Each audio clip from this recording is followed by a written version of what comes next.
Hello दोस्तों, आज हम लोग 1773 से 1947 तक जितने भी अधिनियम और एक्ट हैं उनके एमसीक्यू करेंगे। ये एमसीक्यू स्टेट पीसीएस और सिविल सर्विसेज एग्ज़ाम के होंगे। ठीक है, तो आप सभी लोग पिछला वीडियो नहीं देखे हैं क्योंकि वो मास्टर वीडियो था, उसे एक बार देख लीजिए, फिर इस वीडियो को जो भी एमसीक्यू है उसे सॉल्व करिए। तो पिछला वीडियो ज़रूर देखें। ठीक है, चलिए स्टार्ट करते हैं आज के एमसीक्यू। देखिए 2023 का क्वेश्चन है, यूपीएससी सिविल सर्विस एग्ज़ाम का 2023 का क्वेश्चन है। इसमें पूछा गया है किस एक्ट के द्वारा बंगाल के गवर्नर जनरल को भारत के गवर्नर जनरल के रूप में अभिहित किया गया था। मतलब कि बंगाल के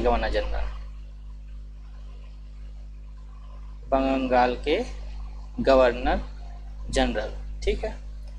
अब इससे पहले चलते हैं कि बंगाल गवर्नर कब बने। पहले 1765 में थे लॉर्ड क्लाइव,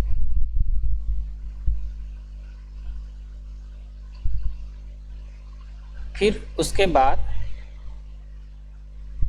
1773 एक्ट के तहत कौन बनता है? Warren Hastings. ये क्या थे? लॉर्ड क्लाइव क्या थे? सिर्फ गवर्नर। क्या थे? सिर्फ गवर्नर। 1773 एक्ट आया, इसमें वारेन हेस्टिंग बने। कौन आया? Warren Hastings. ये क्या बने?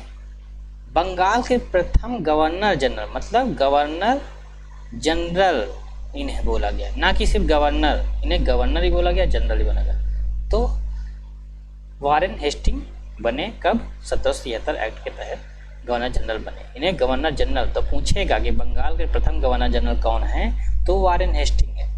फिर उसके बाद बंगाल के गवर्नर जनरल को भारत के गवर्नर जनरल में कब कन्वर्ट किया गया? तो कितने साल बाद? 1773 से लेके प्लस इसमें कितना करेंगे? 1833। तो कितने सालों बाद ये बने? 40 साल बाद।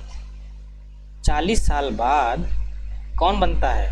बंगाल के गवर्नर जनरल को भारत का गवर्नर जनरल बनाते हैं, भारत का गवर्नर जनरल में कन्वर्ट कर देते हैं। और ये बनता कौन है? William Bentinck. William Bentinck. 1833 charter act में क्या क्या था? इसमें विधि आयोग बनाया गया था। विधि आयोग, इसके अध्यक्ष लॉर्ड मैकाले को 1834 से बनाया गया था। Lord Macaulay. और इसमें इस एक्ट में और क्या क्या हुआ? कंपनी के वाणिज्यिक मामले जो अधिकार थे उन्हें समाप्त कर दिया जाए। वाणिज्य मामले, वाणिज्य अधिकार बोल सकते हैं, इन्हें क्या किया गया? समाप्त कर दिया गया। और अंग्रेजी में शिक्षा देना, उसको अंग्रेजी में शिक्षा देने को प्रमोट किया गया कि और भी 20 साल के लिए पैसा मिलता रहेगा। ठीक है, तो इस क्वेश्चन का आंसर क्या हुआ? भारत के गवर्नर जनरल कौन बने? William Bentinck. किस एक्ट के तहत? 1833 एक्ट के तहत ये भारत के गवर्नर जनरल के रूप में अपॉइंट हुए। चलिए नेक्स्ट क्वेश्चन देखते हैं। निम्नलिखित में से किस अधिनियम में कलकत्ता में सर्वोच्च न्यायालय की स्थापना का प्रावधान किया गया था? कलकत्ता में सर्वोच्च न्यायालय का प्रावधान किस एक्ट के तहत किया गया था? ये देखते हैं। आप लोगों को याद होगा 1773 का चार्टर एक्ट। क्या? 1773 का चार्टर या रेगुलेटिंग एक्ट। ये क्यों आया था? ईस्ट इंडिया कंपनी पर अपना रेगुलेशन लाने के लिए। ठीक है, रेगुलेट करने के लिए, रेगुलेशन लाने के लिए ईस्ट इंडिया कंपनी को। ठीक, अब इस एक्ट के तहत कौन गवर्नर जनरल बना? गवर्नर जनरल बना वारेन हेस्टिंग। गवर्नर जनरल बना हेस्टिंग, वारेन हेस्टिंग। ठीक है, फिर इसके बाद 1700 कब 1774 में एक उच्चतम न्यायालय की स्थापना की गई। किसकी? उच्चतम न्यायालय, जो कि सुप्रीम कोर्ट आज है।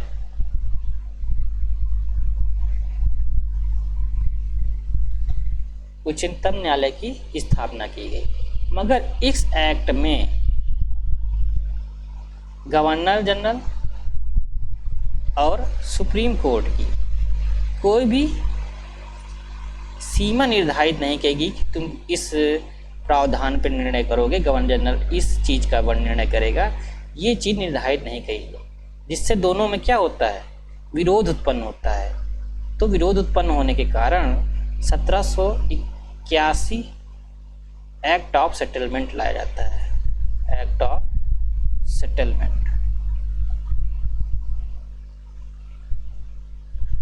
आप लोग समझ गए होंगे। तो इस क्वेश्चन का आंसर क्या हो जाएगा कि किस एक्ट के तहत कलकत्ता में उच्चतम न्यायालय की स्थापना हुई? वो है 1773 का रेगुलेटिंग एक्ट, क्योंकि यहाँ ज़रूरत पड़ी थी किसकी? लोग क्या कर रहे थे? ईस्ट इंडिया कंपनी के लोग क्या कर रहे थे? खूब संपत्ति उपहार ले लेके संपत्ति बना रहे थे, खूब भ्रष्टाचार था, ठीक है, खूब कर लगाए जा रहे थे और खूब अपनी संपत्ति बना रहे थे। तो ब्रिटिश सरकार ने देखा कि इसे हमें क्या करना पड़ेगा? रोकना पड़ेगा ये सब, ठीक है। तो उन्होंने 1773 का रेगुलेटिंग एक्ट लाए, ठीक है, और 1774 में उच्चतम न्यायालय की स्थापना की। अगला क्वेश्चन देखते हैं हम लोग। प्लीज़ सभी लोग ध्यान से देखिए और क्वेश्चन को सुनते रहिए, एक एक चीज़ क्लियर हो जाएगी। अब देखिए,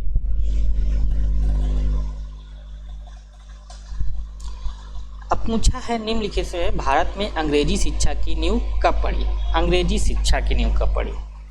अब देखते हैं। अंग्रेजी शिक्षा, हम लोग सब लोग जानते हैं कि 1773 एक्ट हुआ, कोई शिक्षा का शिक्षा नहीं। 1793, ठीक है, 1786, 1793, ठीक है, फिर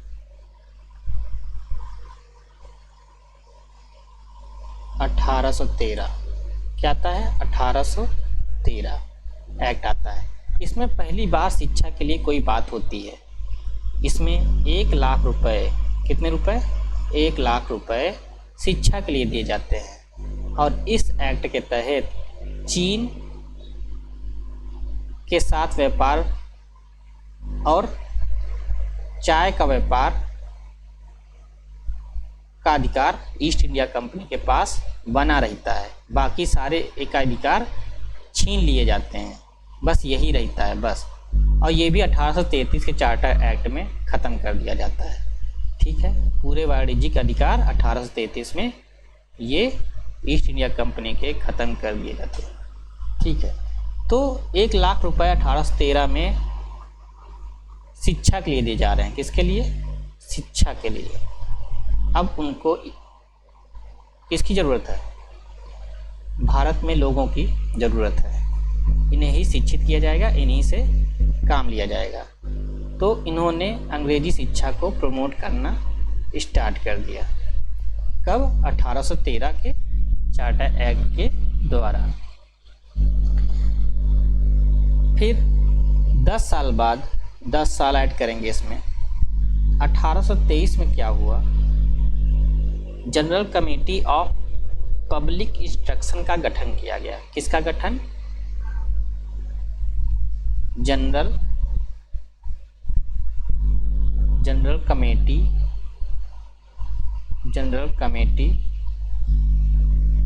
ऑफ पब्लिक इंस्ट्रक्शन का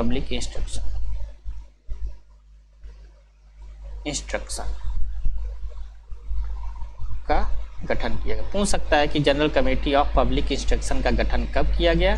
तो ये ध्यान रखेंगे, ये कब जरूरत पड़ी थी? 1813 के एक्ट के तहत 1823 में इसका general committee of public instruction का गठन किया गया। इसके द्वारा इन्हें कितने लाख रुपए पड़े? इसी कमेटी ने इन्हें 1 लाख रुपए दिलवा दिए। ठीक है, अब अगला क्वेश्चन करते हैं। अगला क्वेश्चन है, किस अधिनियम के द्वारा संसद ने चाय और चीन के साथ व्यापार को छोड़कर ईस्ट इंडिया कंपनी के साथ व्यापारिक एकाधिकार को समाप्त कर दिया? अभी मैंने बताया कि चाय और चीन के साथ ये लोग 1773 से, ब्रिटिश सरकार 1773 से स्टार्ट कर देते हैं इनको बर्बाद करना, ईस्ट इंडिया कंपनी को। ये 1813 के चार्टर एक्ट,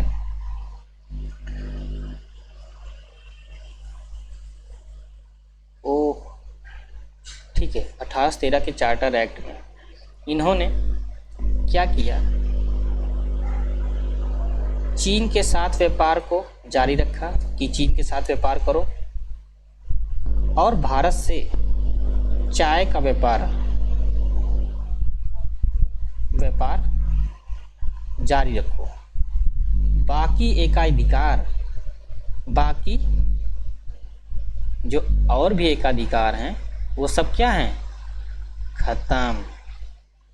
तो किस एक्ट के तहत ब्रिटिश संसद ने चाय और चीन के साथ व्यापार को छोड़कर ईस्ट इंडिया कंपनी के भारत के साथ व्यापारिक एकाधिकार को समाप्त कर दिया? वो है आपका 1813 का चार्टर एक्ट। और पूरी तरह से कब ख़त्म कर दिया? 1833। कंपनी के, ईस्ट इंडिया कंपनी के व्यापारिक एकाधिकार को बर्बाद करके रख दिया, ख़त्म करके रख दिया। ये है इसका आंसर। अगला क्वेश्चन देखते हैं। चार्टर एक्ट 1813 के संबंध में सही बताना है। पहला क्वेश्चन दिया है, सही कौन सा है ये बताना है। इसने भारत में ईस्ट इंडिया कंपनी के व्यापार एकाधिपत्य को चाय का व्यापार और चीन के व्यापार को छोड़कर समाप्त कर दिया। बिल्कुल, 1813 के एक्ट में बस इन दोनों मुद्दों को, दोनों को छोड़कर बाकी सबको क्या किया? ख़त्म कर दिया। ये स्टेटमेंट सही है। दूसरा स्टेटमेंट है, इसने कंपनी द्वारा अधिकार में लिए गए भारतीय राज्य क्षेत्र, कंपनी ने जो भी कंपनी थी ना, British India company, east India company, ये इन्होंने बहुत सारे क्षेत्रों को जीत लिया था। तो ब्रिटिश सरकार ने क्या किया? इसने कंपनी द्वारा अधिकार में लिए गए ब्रिटिश भारतीय राज्य क्षेत्रों पर ब्रिटिश क्राउन की संप्रभुता को सुदृढ़ कर दिया था। बिल्कुल, अब यहाँ से 1773 से 1813 तक इन्होंने क्या किया? बिल्कुल क्या किया? ब्रिटिश क्राउन, ब्रिटिश सरकार बोल सकते हैं, ब्रिटिश क्राउन बोलो या ब्रिटिश गवर्नमेंट बोलो,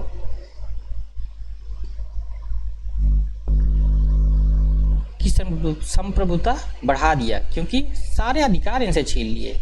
अब बस यही व्यापार बचा है, चाय का व्यापार कर सकते हो और चीन के साथ, बाकी वाणिज्यिक अधिकार खत्म। गवर्नर जनरल के काम अलग कर दिए, ठीक है, सुप्रीम कोर्ट के काम अलग कर दिए, ईस्ट इंडिया कंपनी को पूरी तरह से बर्बाद कर दिए। तो ये भी क्वेश्चन सही है अपना स्टेटमेंट। अगला स्टेटमेंट है, भारत का राजस्व अब ब्रिटिश संसद के नियंत्रण में आ गया था। भारत का राजस्व ब्रिटिश नियंत्रण में, भारत का राजस्व अब ब्रिटिश संसद के नियंत्रण में आ गया था? बिल्कुल नहीं, अभी नहीं आया था। अभी तो इनको ख़त्म कर रहे हैं, इनके व्यापार को ख़त्म कर रहा है। तो 1813 में अभी राजस्व संबंधी चीज़ें नहीं ख़त्म की गई, ठीक है, अभी ये चल रहा है। ये 1857 क्रांति के बाद 1858 में के बाद ये सब स्टार्ट होगा, मगर अभी नहीं, ठीक है, अभी राजस्व संबंधी नहीं नियंत्रण में आया। अगला क्वेश्चन करते हैं हम लोग। किस अधिनियम ने भारतवासियों को अपने देश के प्रवासन में कुछ हिस्सा लेना संभव बनाया? समझ रहे हैं? किस अधिनियम के द्वारा भारतीय लोगों को देश के प्रशासन में हिस्सा मिला? अब देखिए हिस्सा कब मिलेगा, जब अपना भारत में 1857 की क्रांति होगी, लोग जानेंगे चीज़ों को, तो उसके बाद 1861 में 3 अधिनियम बनाए गए थे सहयोग की नीति के द्वारा। कौन से बताइए, बताए हैं पिछली क्लास में, पिछली क्लास जरूर देखिएगा तभी आपको समझ आएगा। सहयोग की नीति 1857 के बाद 1858 का एक्ट आता है, ठीक है। उसमें कहा जाता है कि हम लोग क्या करेंगे, भारतीयों का सहयोग लेंगे। इसके द्वारा क्या 3 एक्ट आएंगे, ठीक है। कितने एक्ट आएंगे, 3 एक्ट, ठीक है। सहयोग की नीति हम लोग अपनाएंगे। उसके एक्ट कौन कौन से आया, पहला एक्ट, फर्स्ट एक्ट है 1861, दूसरा एक्ट है 1892, तीसरा एक्ट है 1909।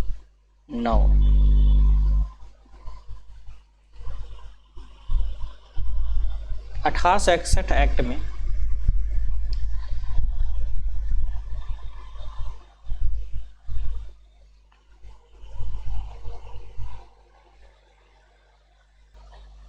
एक बार क्वेश्चन और पढ़ लेते हैं। किस अधिनियम ने भारतवासियों को अपने देश के प्रशासन में कुछ हिस्सा लेना संभव बनाया? अभी हिस्सा लेने की बात कर रहे हैं, अभी प्रशासन में सहयोग की नीति की बात नहीं कर रहे हैं। तो हमें पीछे जाना पड़ेगा, किस एक्ट में, 1833 के एक्ट में। किसमें, 1833 के एक्ट में। इसमें सबसे महत्वपूर्ण धारा जो संख्या थी 87 थी, धाराएं थी, ठीक है। एक्ट में धाराएं रहती हैं ना, तो 87 थी। इसमें कहा गया कि किसी भारतीय अथवा क्राउन की देशज प्रजा, मतलब क्राउन की जो प्रजा है, को अपने धर्म, जन्म स्थान, वंशानुक्रम, वर्ण व्यवस्था अथवा इनमें से किसी एक कारणवश कंपनी के अधीन पद अथवा सेवा के अयोग्य नहीं माना, मतलब धर्म जाति के आधार पर किसी को भी अब अयोग्य नहीं माना जाएगा। कालांतर में राजनीतिक आंदोलन में राष्ट्र 1833 एक्ट की यह धारा प्रशासन में भागीदारी हेतु मुख्य धारा बनी। तो सहयोग की नीति 1857 के बाद चालू हुई। वहाँ प्रशासन में कुछ हिस्सा कि हाँ भाई अब कोई भेदभाव नहीं होगा, अब सभी लोग हिस्सा ले सकते हैं। तो यह 1833 के एक्ट के तहत होता है, ठीक है। अगला क्वेश्चन चलते हैं हम लोग।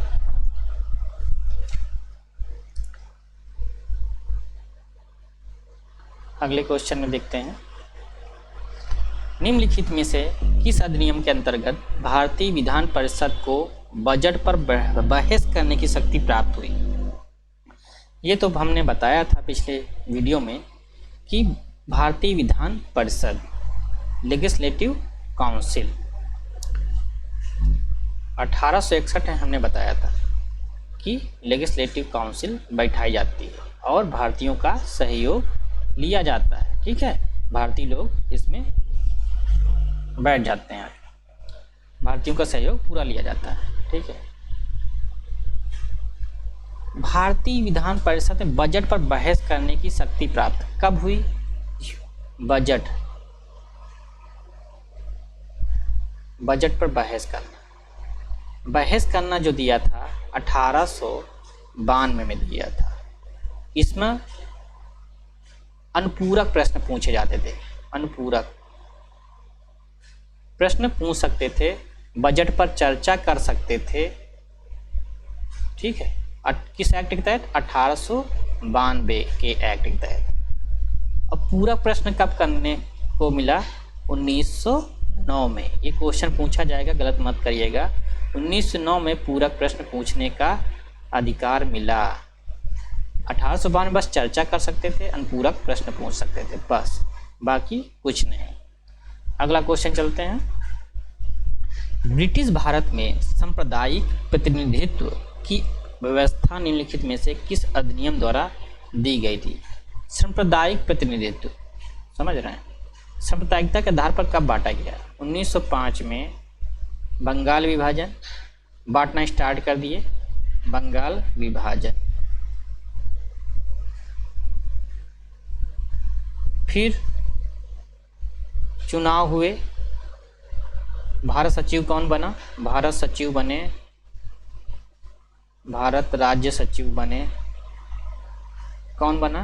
इंग्लैंड में मार्ले।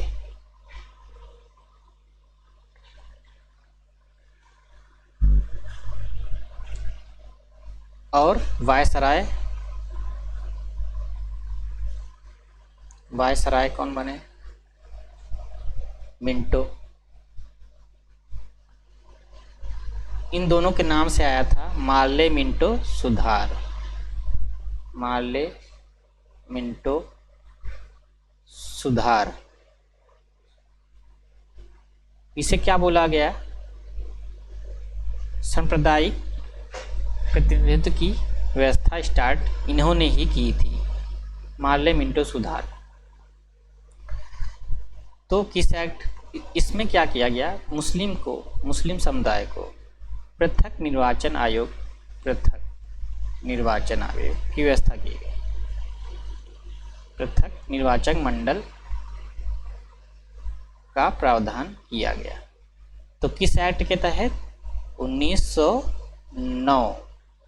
1909 एक्ट के तहत ये सब हो रहा है, 1909 एक्ट में। ठीक है, अगले क्वेश्चन चलते हैं।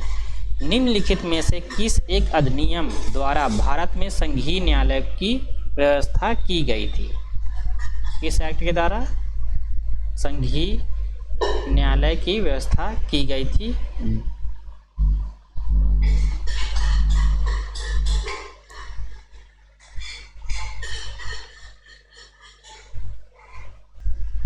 यहाँ पर बात हो रही है संघीय न्यायालय की, कि संघीय न्यायालय की व्यवस्था कब की गई थी।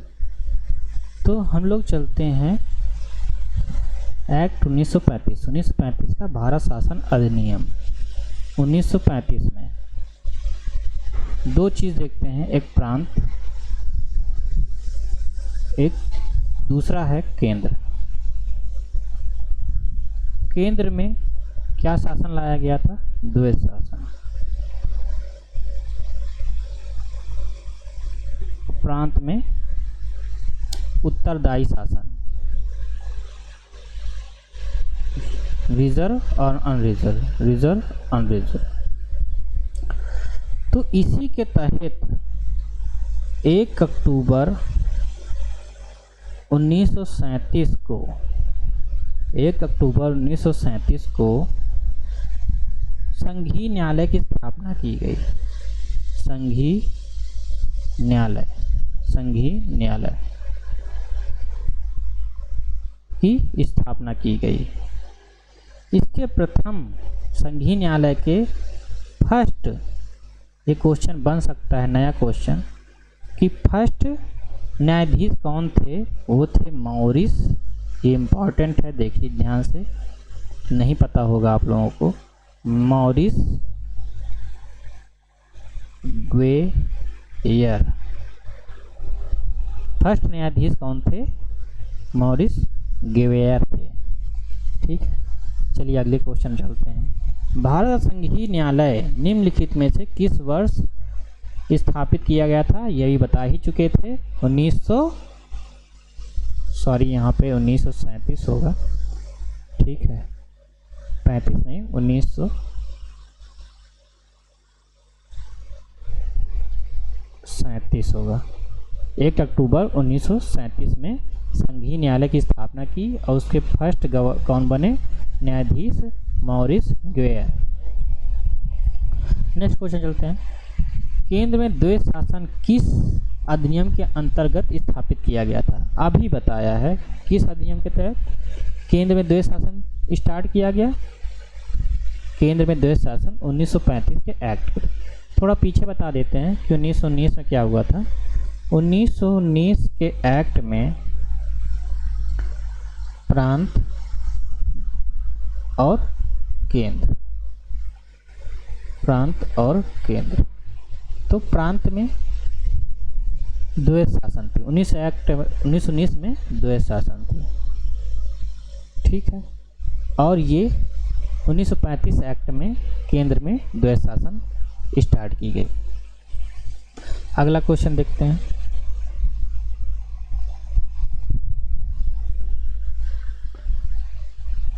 निम्नलिखित में किस अधिनियम ने केंद्र में द्वैध शासन प्रणाली को स्थापित किया? केंद्र में द्वैध शासन प्रणाली, केंद्र में द्वैध शासन प्रणाली बताए हैं 1935 के भारत शासन अधिनियम के तहत किया गया था। नेक्स्ट क्वेश्चन, 1919 के भारत शासन अधिनियम की निम्नलिखित में कौन सी विशेषता है? तो कौन सी विशेषता है देखते हैं। पहला दिया है प्रांतों की कार्यकारिणी सरकार में द्वैध शासन की व्यवस्था। 1919 की बात कर रहे हैं।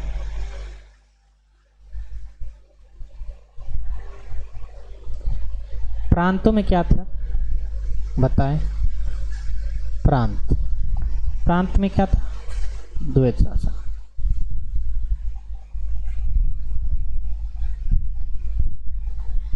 ठीक है, इसमें क्या हुआ? रिजर्व और अनरिजर्व बांट दिया गया। ठीक है, तो प्रांतों द्वैध शासन की शुरुआत हुई, ये सही है। मुसलमानों के लिए पृथक निर्वाचन मंडल की व्यवस्था नहीं। ये पृथक निर्वाचन मंडल की स्थापना जो हुई थी दूसरा स्टेट में कि मुसलमानों के लिए पृथक निर्वाचन मंडल की स्थापना कब की गई? तो ये 1909 में की गई। तो ये स्टेटमेंट गलत हो गया। तीसरा स्टेटमेंट इसमें दिया है केंद्र द्वारा प्रांतों में विधायिनी शक्ति का हस्तांतरण। ये कब हुआ? केंद्र द्वारा प्रांतों को विधायी शक्ति दी गई। द्वैध शासन लगा ना, तो इसको प्रांतों को दिया गया। तो ये स्टेटमेंट सही है। अगला क्वेश्चन करते हैं।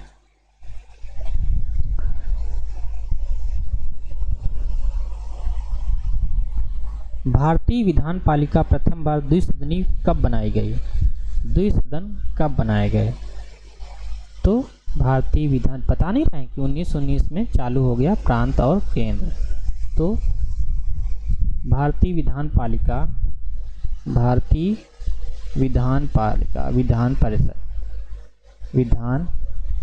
परिषद को दो भागों में कब बांटा गया? 1919 में। कब? 1919 में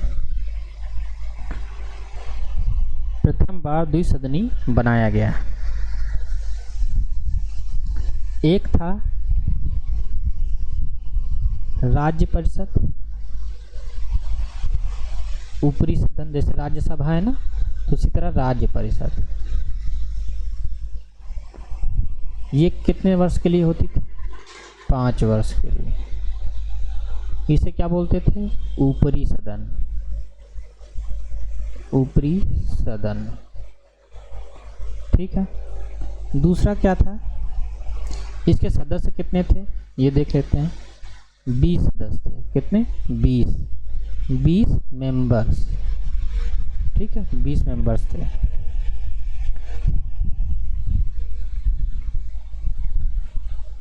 अब देखते हैं दूसरा क्या था। केंद्रीय विधानसभा, सॉरी, केंद्रीय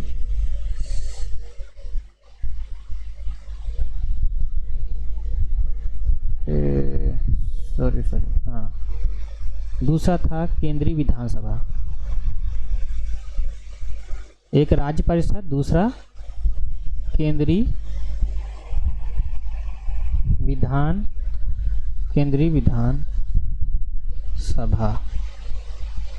राज्य परिषद और केंद्रीय विधान सभा, जो 3 वर्ष के लिए होता था। कितने वर्ष के लिए? 3 वर्ष। अब देखिए डिफरेंस करते जाइए। यहाँ पे क्या है? 3 वर्ष, 5 वर्ष, और यहाँ पे 3 वर्ष। ठीक है। भारत सरकार अधिनियम 1919 की तहत ये किया गया। इसमें क्या होता था? 140 सदस्यों में से 100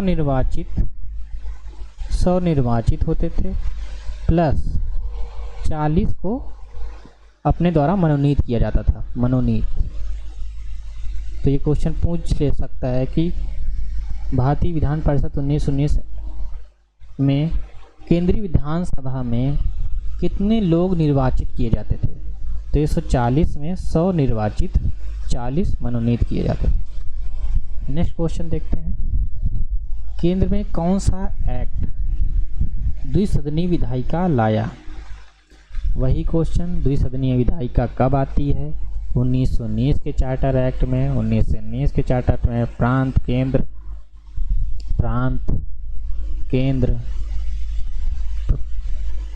प्रांतों में क्या होता है और केंद्र में क्या होता है? केंद्र में था द्वैध शासन, रिजर्व अनरिजर्व बांटा गया। ठीक है, ये सब बता ही चुके हैं आपको। तो ये 1919 एक्ट के तहत हुआ। अगला चलते हैं। राष्ट्रपति की अध्यादेश निर्गत करने की शक्ति किस एक्ट के तहत प्रेरित है? तो ये जब भारत शासन अधिनियम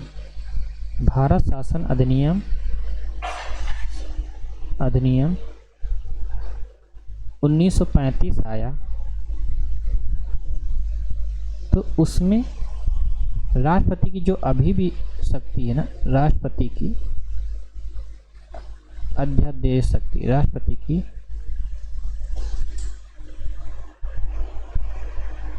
अध्यादेश शक्ति अधिनियम 1935 के तहत दी गई। नेक्स्ट क्वेश्चन देखते हैं। केंद्रीय विधानसभा का निम्नलिखित में से कौन सा निर्वाचन भारत शासन अधिनियम 1919 के तहत हुआ? केंद्रीय विधानसभा और क्या था? तो कह रहे हैं केंद्रीय विधानसभा का निम्नलिखित में कौन सा निर्वाचन भारत शासन अधिनियम 1919 के तहत हुआ? तो ये वर्ष 1926 देखते हैं। 1926 वर्ष 1926 और 1945 2 वर्ष याद रखिएगा। इनमें क्या हुआ?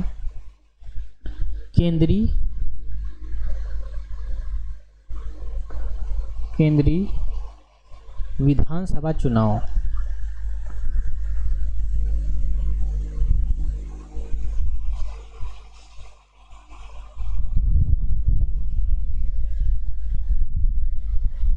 भारत शासन अधिनियम 1919 के तहत हुआ था। तो ये ध्यान रखिएगा, 1926 और 1945 ये केंद्रीय विधानसभा चुनाव किसके तहत हुआ था? भारत शासन 1919 अधिनियम के तहत हुए थे। ये इम्पॉर्टेंट है। लड़के यहाँ पे 1935 लगा देंगे, नहीं, गलत है। केंद्रीय विधानसभा के चुनाव निर्वाचन भारत में भारत शासन अधिनियम 1919 के तहत हुए। कब हुए? 1926 और 1945। नेक्स्ट क्वेश्चन देखते हैं। निम्नलिखित में से किस अधिनियम द्वारा संवैधानिक निरंकुशता का सिद्धांत प्रवृत्त किया गया? संवैधानिक निरंकुशता किसे बोला गया? किस एक्ट को बोला गया? भारत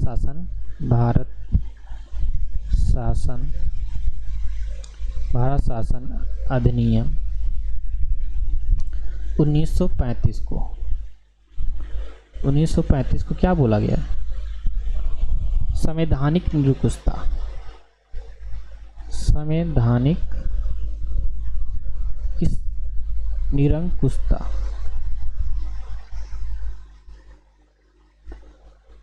कहा गया। क्यों कहा गया? यह अधिनियम ब्रिटिश संसद द्वारा सर्वाधिक विस्तृत अधिनियम था। साथ ही ये भारत के लिए तैयार संवैधानिक प्रस्तावों में सबसे जटिल दस्तावेज था। इस अधिनियम में भारत संघ की स्थापना, संघीय न्यायालय, केंद्र और राज्यों के मध्य शक्तियों का विभाजन आदि की व्यवस्था की गई थी, मगर फिर भी लोग संतुष्ट नहीं थे। क्योंकि भारत को अपना शासन चलाना था, सेल्फ गवर्नमेंट चलानी थी, तो वो नहीं दिया गया, जिससे संवैधानिक निरंकुशता इसे बोला गया। नेक्स्ट क्वेश्चन देखते हैं। भारतीय संविधान में केंद्र और राज्यों के बीच किया गया शक्तियों का विभाजन इनमें से किसमें उल्लेखित योजना पर आधारित है? केंद्र और राज्यों के बीच शक्तियों का विभाजन कब किया गया, ये बताइए। तो ये भारत शासन अधिनियम 1935 के तहत क्या कहा गया? केंद्र विभाजन किया गया, केंद्र और राज्य में शक्तियों का विभाजन किया गया। किस एक्ट के तहत? 1935 एक्ट के तहत ये किया गया। इस अधिनियम में अभी भी ये चीज़ है कि जो 7वीं अनुसूची है ना, कौन सी 7वीं अनुसूची? 7वीं अनुसूची में क्या क्या आता है?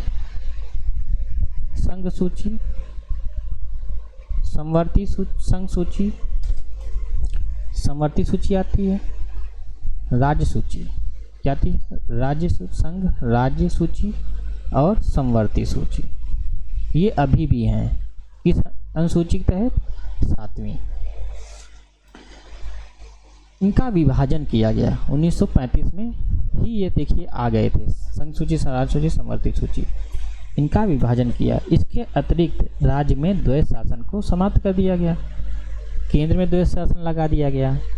तो इस संघ का निर्माण ब्रिटिश भारत के प्रांतों, चीफ कमिश्नर और प्रांत के देशी रियासतों से मिलकर होना था, परंतु ये व्यवस्था मतलब कि देशी रियासतें उसमें शामिल नहीं हुई, तो भारत संघ नहीं बन पाया। ठीक है, तो 1935 के भारत सरकार अधिनियम द्वारा स्थापित होने वाले संघ में अवशिष्ट शक्ति किसको दे दी गई? Governor general. जो बाकी शक्ति अभी भी है कि बाकी शक्ति किसके? पीएम के अंतर्गत। तो इसी तरह इसमें अवशिष्ट शक्ति किसको दी गई? गवर्नर जनरल को। ये है। नेक्स्ट क्वेश्चन देखते हैं।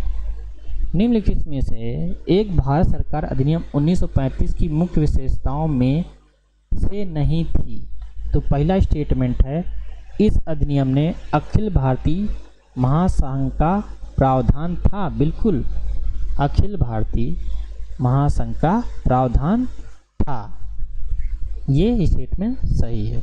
अगला क्वेश्चन, अवशिष्ट विषय प्रांतीय विधायकों को आवंटित किए गए थे। बिल्कुल नहीं, अवशिष्ट शक्ति किसको दिया गया था? गवर्नर जनरल को। गवर्नर जनरल को क्या दिया गया? अवशिष्ट शक्ति। पूछ लिया, छोटा सा स्टेटमेंट था मगर क्वेश्चन पूछ लिया, तो सब चीज़ें ध्यान रखिए। अवशिष्ट शक्ति किसको दी थी? गवर्नर जनरल को, वायसराय। ठीक है, यह तीसरा स्टेटमेंट है, यह प्रांतीय स्वायत्तता के सूत्रपात का संकेत था। बिल्कुल बिल्कुल ये था। अगला स्टेटमेंट था, इसने प्रांतीय स्तर पर द्वैध शासन प्रणाली को समाप्त कर केंद्र में द्वैध शासन लगाया। बिल्कुल सही है। केंद्र में 1935 एक्ट के तहत केंद्र में क्या लगता है? द्वैध शासन। अगला क्वेश्चन देते हैं, एक संघीय व्यवस्था और केंद्र में द्वैध शासन भारत में लागू किया गया किस एक्ट के तहत? 1935 एक्ट के तहत। बार बार क्वेश्चन पूछे गए हैं, यही चीज़ पूछी गई है, कोई अलग नहीं पूछी गई, तो ध्यान से देखिए। अखिल भारतीय महासंघ स्थापित करने का प्रावधान शामिल किया गया था। कब शामिल किया गया था? 1935 में। क्या? अखिल भारतीय 1935 के तहत अखिल भारतीय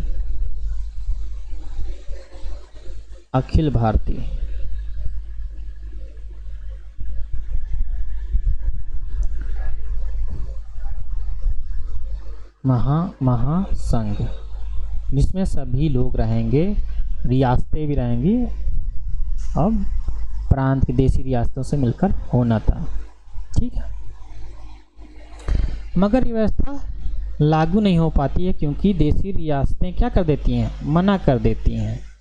तो ध्यान रखिए 1935 के तहत, सॉरी यहाँ पे 1935 है, अखिल भारतीय महासंघ क्या प्रावधान किया गया था कि अखिल स्तर पर, पूरे भारत के स्तर पर ये महासंघ बनाया जाएगा, मगर देशी रियासतों ने यहाँ पर मना कर दिया, इनकार कर दिया, तो ये महासंघ नहीं बन पाया। ठीक है, अगला क्वेश्चन, निम्नलिखित में किस अधिनियम ने भारत में संघीय शासन की व्यवस्था दी थी? तो किस अधिनियम के तहत? भारत सरकार अधिनियम 1935 के तहत क्या बना? संघीय व्यवस्था, संघीय शासन की व्यवस्था इन्होंने दे दी थी। संघीय शासन की व्यवस्था, संघीय शासन की व्यवस्था इन्होंने दे दी थी।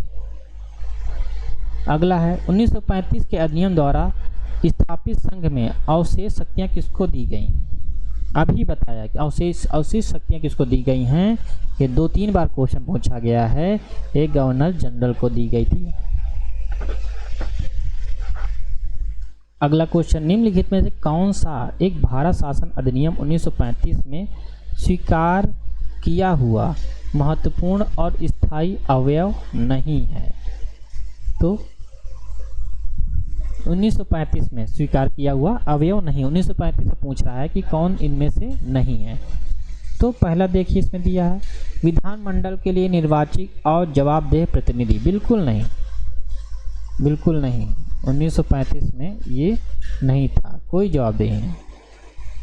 एक संघ की योजना पर मतलब कि जवाब नहीं प्रतिनिधि ये था। ठीक है, विधानमंडल के लिए निर्वाचित और जवाबदेही प्रतिनिधि चुने जाने थे। ठीक है, ये 1913 वाले 1935 का है। ठीक है, तो प्रतिनिधि चुने जाने थे 1937 के चुनाव में। ठीक है, प्रतिनिधि चुने जाने थे 1937 में चुनाव होता है, तो ये स्टेटमेंट सही है। दूसरा देखते हैं, एक संघ की योजना पर संघीय व्यवस्था इन्होंने 1935 में दे दी थी, संघीय व्यवस्था, तो ये भी सही है, अभी बताया है ऊपर। अगला बोल रहा है विधानमंडल के लिए सरकारी सदस्यों का नॉमिनेटेड किया जाना, तो ये भी है कि विधानमंडल के लिए सरकारी सदस्य भी नॉमिनेट होंगे, सरकारी सदस्य नॉमिनेट करे जाने थे।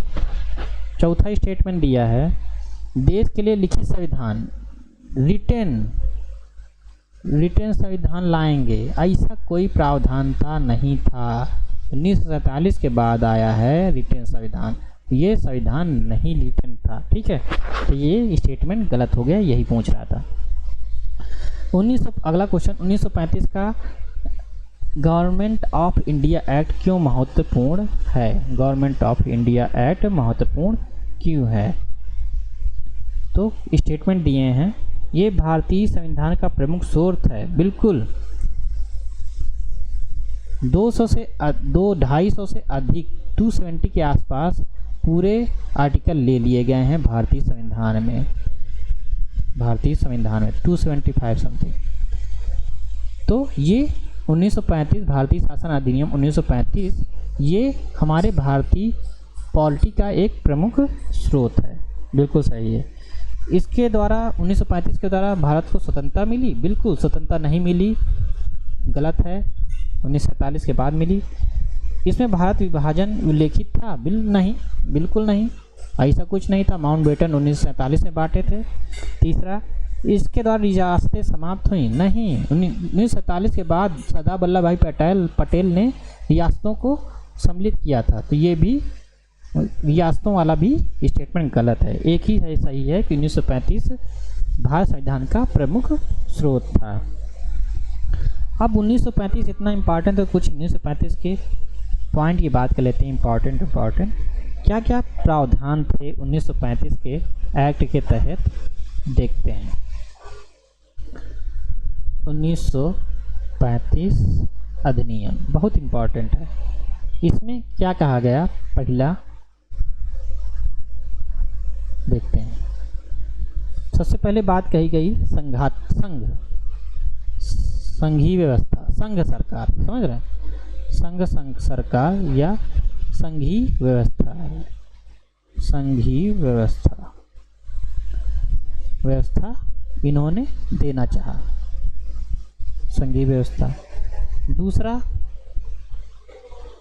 केंद्र में क्या किया?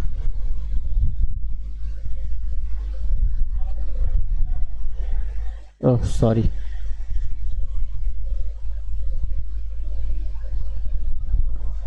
चलिए स्टार्ट।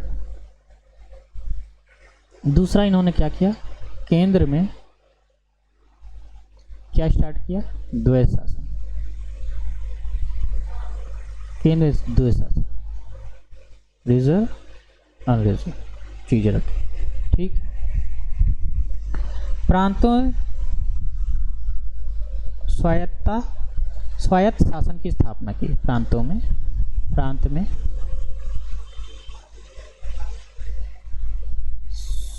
स्वायत्त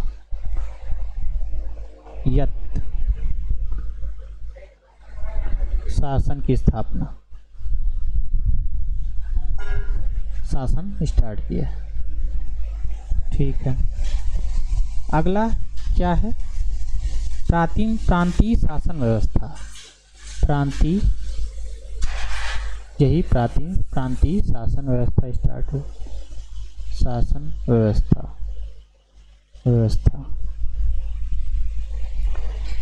नेक्स्ट प्रांतीय विधानमंडल,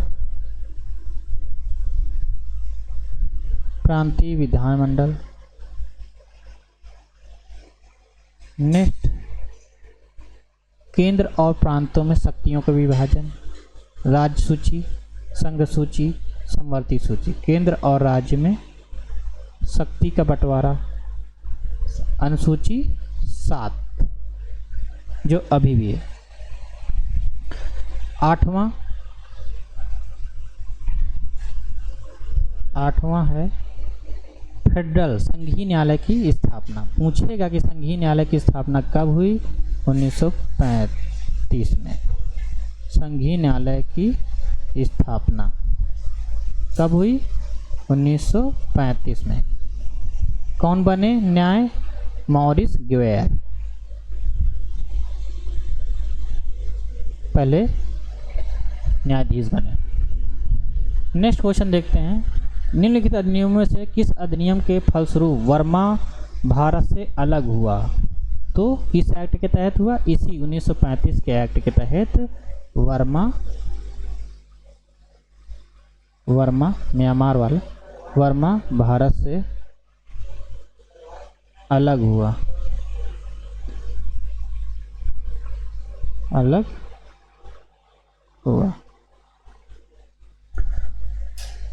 सो फ्रेंड, आज के लिए जितने भी अधिनियम थे, इम्पॉर्टेंट क्वेश्चन थे स्टेट पीसीएस और सिविल सर्विसेज एग्जामिनेशन के, वो सभी हमने कर लिए हैं। बाकी नेक्स्ट वीडियो में हम लोग पूरी कंप्लीट पॉलिटी करने वाले हैं, और मतलब कि आपको मास्टर वीडियो मिलेंगे, छोटे छोटे वीडियो की जगह पूरा मास्टर वीडियो, जिससे आप 2-3 बार में देख के पूरा कंप्लीट कर लें, ज़्यादा आपको टाइम ना लगे। तो चलिए आज के लिए इतना ही, थैंक यू। अगर पसंद आए तो लाइक करिए, सब्सक्राइब करिए, धन्यवाद।